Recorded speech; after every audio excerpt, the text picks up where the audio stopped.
I'm going to show you exactly, start to finish, how I set it up on my machine using remote Penpot, which you can use today from design.penpot.app. And I'm using an AI client running locally on my machine, and the LLM is elsewhere, and I will explain that in a moment. So first of all, what you need is an MCP key.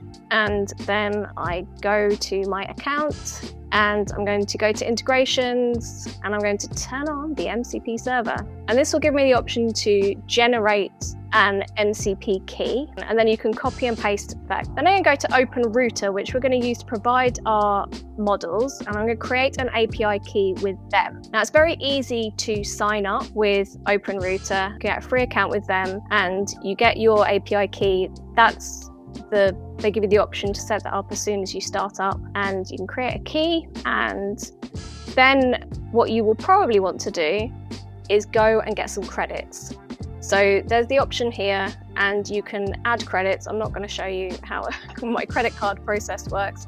The next thing we want is a client. So this is what we're going to use to connect Penpot and the LLMs through OpenRouter.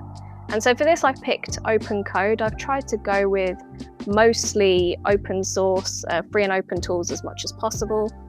And OpenCode is quite straightforward to use, and I just downloaded the desktop version that they've got.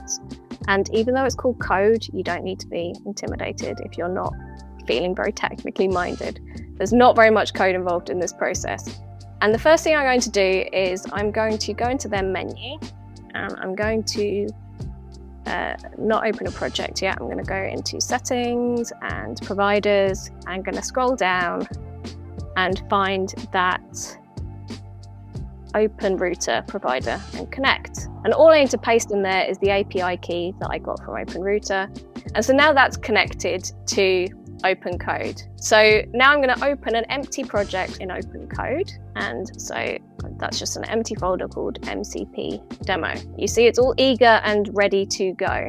Next, I'm going to go back to Penpot, and I'm going to get that MCP code.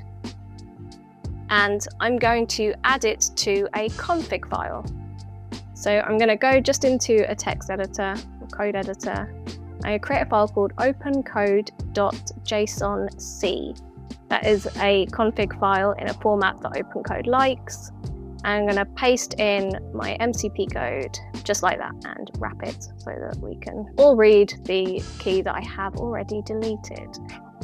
Once we've done that, we want to actually add a few more specifics to the file. This is quite handy information if you want to get started with OpenCode. And that is just that it wants a little bit more config information. So we're going to add in a schema.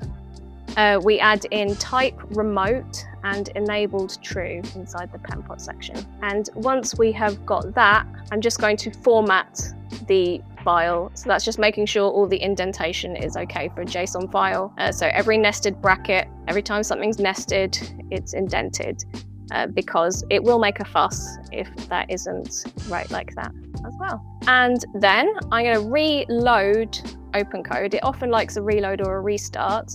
If I go to the little status, I can see the Penpot MCP is connected, and that's a little green status icon alongside it. So once I have that, I can go back into Penpot, close the integration section. I need to actually open up a file, and I'm going to go into the menu and go to MCP server and check that Penpot MCP is connected. Then I can go into the OpenCode, and I can, in planning mode, so I don't want it to do anything just yet, I want to check it's enabled in the file.